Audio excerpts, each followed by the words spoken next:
इतने पर सही कीमत भी नहीं मिलती है। लेकिन जब किसी क्षेत्र के ऐसे किसान अगर एक संगठन बनाकर यही काम करते हैं तो उनका खर्च भी कम होता है और सही कीमत भी सुनिश्चित होती है। बाहर से आए खरीदार इन संगठनों से बाकायदा समझौता करके सीधे उनकी उपज खरीद सकते हैं। ऐसे में किसानों के हितों की रक्षा के लिए ही दूसरा कानून बनाया गया है। एक ऐसा अनोखा कानून है जहां किसान के ऊपर कोई बंधन नहीं होगा। किसान के खेत की सुरक्षा, उसकी जमीन की मालिकी की सुरक्षा, किसान को अच्छे बीज, किसान को अच्छी खाद, सभी की जिम्मेदारी जो किसान के साथ कॉन्ट्रैक्ट करेगा उस खरीदार की होगी। किसान से जो समझौता करेगा उस समझौता करने वाले की होगी।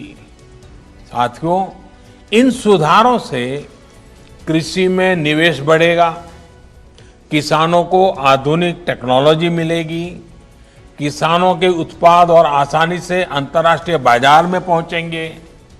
मुझे बताया गया है कि यहां बिहार में हाल ही में 5 कृषि उत्पादक संघों ने मिलकर चावल बेचने वाली एक बहुत मशहूर कंपनी के साथ एक समझौता किया है।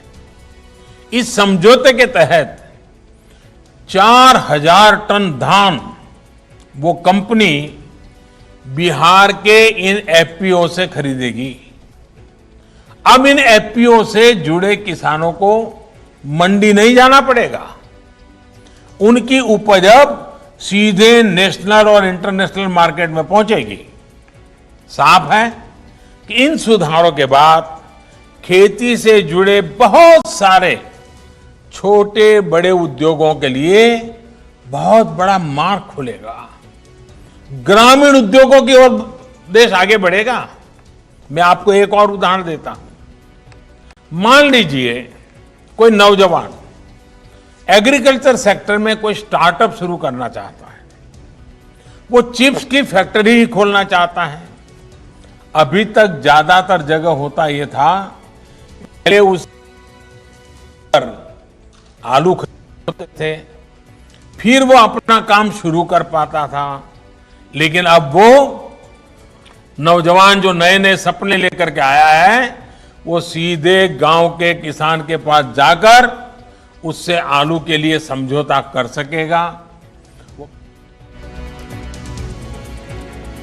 டெல்லியில் ஆப்டிகல் ஃபைபர் இணைய சேவையை தொடங்கி வைத்து பிரதமர் மோடி பேசினார். அப்போது வேளாண் சட்டத்தால் விவசாயிகளுக்கான சீர்திருத்தத்தை மத்திய அரசு கொண்டு வந்துள்ளதாக தெரிவித்தார்.